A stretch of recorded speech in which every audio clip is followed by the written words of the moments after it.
guys, and welcome to the third section of our guitar solo.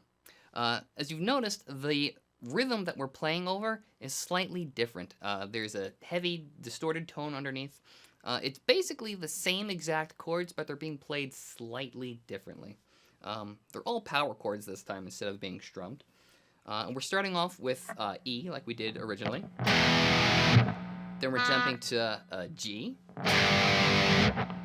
And then C, which is up on the 3rd fret of the A string. Then we go back to G, which is 3rd fret of the E string. And then we're playing an F sharp. This one's a little different. We're playing the 2nd fret of the E string and then the 5th fret of the A string.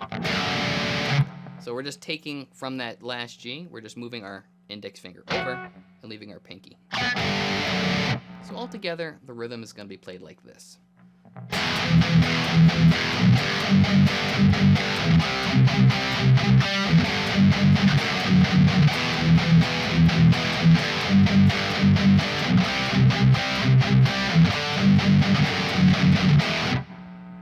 Now, we're going to break down the 3rd section of our guitar solo.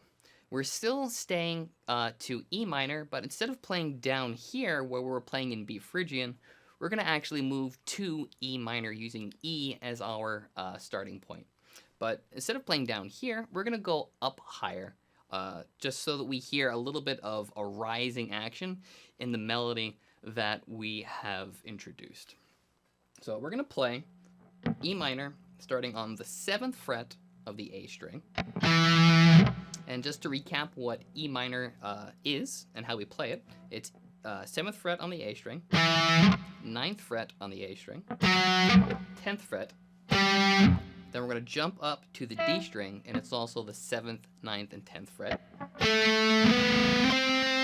And then we jump up to the G string, and it is the 7th fret, and the 9th fret. So our playground for this section of the guitar solo is this.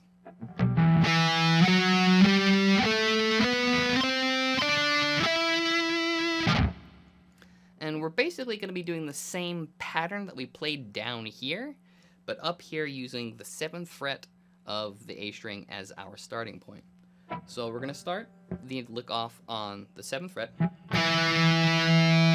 we're going to jump up to the 9th fret of the D string. Then we go down to the 7th fret, and then back up. Back down to the 7th fret of the A string.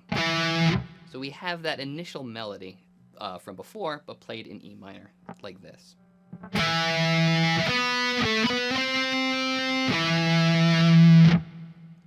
So what this does, you hear that it mirrors the original melody, but because it's in E minor, using E as the grounding point, there's a sense of resolve throughout the entire melody, whereas the first section has a little bit of tension because it doesn't resolve on the tonic or the root of the key that we're playing in.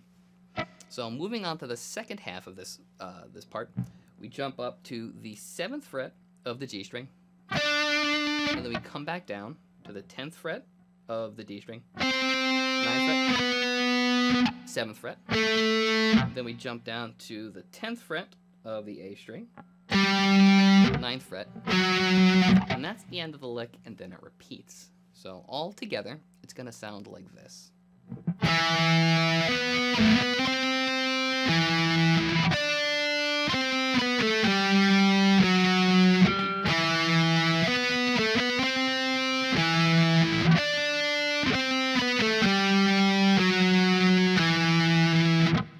And like the original section of the guitar solo, at the very end of the lick, there isn't a full resolution, and it leaves us wanting to hear more.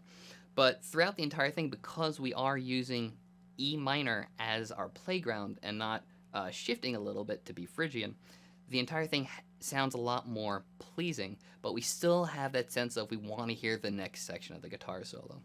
But before we move on to that, let's practice this together to the new backing track.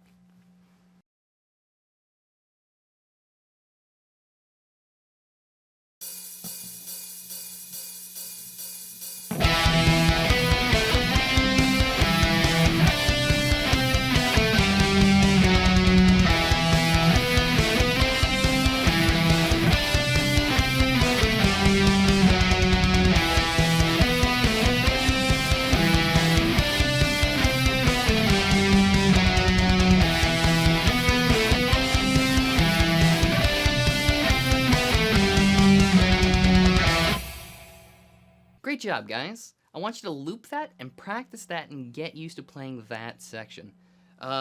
When you do that, again, like the other stuff, make sure that your thumb and your index finger are pinched together on opposite sides.